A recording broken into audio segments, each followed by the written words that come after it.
لیکن پائلٹ صاحب تھوڑی دیر کے لیے آنکھ بند کر لے تو عربستان سے کہاں جائے گا جہاز سے؟ ایک بھی ملے گا نہیں بعد میں، اسے چوکنا رہنا پڑتا ہے. اس لیے دو دو پائلٹ ہوتے ہیں، ایک کو کچھ ہوا مسئلہ تو دوسرا وہ نبھا لے گا، اس کو سنبھال لے گا. تو علماء امت یہ پائلٹ ہیں، ساری امت کا جہاز لے جا کے اسے منزل پہ پہنچانا ہے، ورنہ جو ہے مسئلہ کھڑا ہو جائے گا. اس لیے وقت جو مانگا جاتا ہے وہ بقدر بگاڑنی ہے، بقدر ذمہ داری. علماء کی میں نے بات شروع کی تھی ذمہ داری سے. علماء کی ذمہ داری وہی ہے جو انبیاء کی ذمہ داری ہے. طالبین کو بھی دینا، غیر طالبین کو دینا ہے. طالبین تھوڑے ہیں، غیر طالبین زیادہ ہیں، ان کا بھی حق ہم پر ہے. یہ نہیں کہ صاحب ہم میٹھے چشمے کے کنویں ہیں، جس کو لگے پیاس آئے پیاس بجھائے پانی پیے، اور جسے نہیں آنا پیاسا مر کے جائے جہنم میں ہماری بلا سے. اللہ کے السلام نے اپنی مثال جو ہے وہ کنویں سے نہیں دی ہے، بادلوں سے دی ہے. مثل ما بعثني اللہ تعالی من العلم والهدى كمثل غیث الکثیر. بادل ہر جگہ برستے ہیں، جہاں کھیتی ہے وہاں بھی ہے، پہاڑوں پر، کوہستانوں پر، ریگستانوں پر، جنگلوں میں، سمندروں میں پانی برستا ہے، ہر جگہ برستا ہے. اس لیے علماء کی مثال بادلوں سے دی ہے. علماء کے پاس جو علم ہے اور ہدایت کا پیغام ہے وہ بادلوں سے ہے. ہم کو خود جانا پڑے گا. تھوڑی سی محنت تو ہوگی. مولانا بات تو اچھی لگتی ہے لیکن یہ نکلنے والی بات ذرا نہ سمجھ میں نہیں آتی ہے. ہمارا نکلنا تو ہماری عادت ہے، سالوں نکلے ہیں نا، گھر کو چھوڑا ہے نا سالوں، مدرسے میں رہے اور ایسی روٹی کھائی کہ صاحب یہ پکی زیادہ کہ کچی زیادہ ہے معلوم نہیں ہو رہا ہے کہ نہیں. یہ سالن جو ہے اتنا گاڑھا ہے کہ اس سے وضو بھی کر سکتے شاید، ایسے ایسے مجاہدوں سے گزرے ہیں. تو کیا مشکل ہے ہمارے لیے سال لگا لینا اللہ کے راستے میں. ہمت کریں. ہم نے سال لگایا ہے، اس کا نفع دیکھا ہے، اس لیے ہم آپ سے بھی کہتے ہیں کہ آپ لگائیں گے تو آپ کے دل سے دعا نکلے گی. ایک مولوی صاحب آئے تھے بنگلور سے، انہوں نے جو ہے ہماری تشکیل کی تھی، میں نے نیت کی تھی، اللہ ان کو جزا خیر دے. آپ کی دعائیں مجھے ملیں گی. اب ہمت کر کے بتائیے سال کے لیے کون ہے، 4 مہینے کے لیے کون ہے، اندرون کے لیے کون ہے، بیرون کے لیے کون ہے. اجتماعی تشکیل ہو جائے. نہیں دیر ہو گئی، مولانا بھوک بھی لگ رہی ہے، کھانا بھی کھانا ہے. رمضان ہوتا تو ذرا اور دیر تھوڑی دیر بیٹھ جاتے ہیں، اثر بھی پڑھ لیتے ہیں. بتائیں کس کا کیا ارادہ بتاؤ. سال والے سال بتاؤ، سال لگ گیا ہے تو بیرون کے 4 مہینے بتاؤ. ہاں سال والے بتائیں. چلیے بتائیے. ہاں ترتیب بنے گی، یہ نہیں کہ صاحب جو ہے کل ہی جانا ہے. رمضان میں جاؤ، رمضان کے بعد جاؤ، بقرعید کے بعد جاؤ، لیکن نیت آج کرو. ہاں ذرا کھڑے ہو جائیں تو ہم سب دیکھ لیں گے، آپ کو سب آپ کی زیارت کر لیں گے.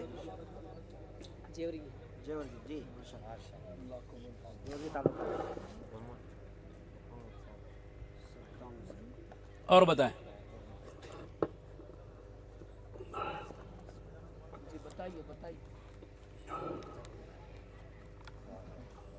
گھبرائے نہیں، کچھ نہیں ہوگا، وہی ہوگا جو ہونا ہے.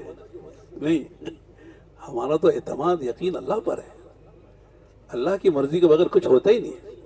پتا بھی نہیں ہلتا ہے، گرتا بھی نہیں ہے. نیت کریں. مومن کی نیت اس کے عمل سے بہتر ہے. نیت المومن خیر من عملی. نیت ہے ثواب شروع ہو جائے گا، پھر راستے کھلنا شروع ہو جائیں گے. ہم سب کے دل میں ہے کام کرنا چاہیے، ہے کہ نہیں؟ تو نیت کریں، تھوڑا کام شروع کر دیں. صرف چاہنے سے کام نہیں ہوتا، نیت سے. عمل بھی ضروری ہے. آدمی کو جو ملے گا وہ نیت اور عمل سے ملے گا. عمل بھی کرے، نیت بھی کرے، پھر ملے گا پھل. انما الاعمال بالنیت، نیت بتائیے قرآن میں ہے کیا ہے؟ ہر آدمی کو وہ ملے گا جس کی وہ محنت کرے گا. نیت پر اور محنت پر ملتا ہے. جب نیت کر لے صاحب شادی کرنا، شادی نہیں کرتا، بچہ ہوگا. شادی بھی کرے اور ازدواجی تعلقات قائم کرے، پھر اللہ سے مانگے تو اللہ تعالیٰ خوبصورت اولاد دیں گے. لیس للانسان الا ما سعى وان سعيه سوف يرى ثم يجزاه الجزاء الاوفى. نیت کرے، محنت کرے. نیت تو کرے نا کم سے کم.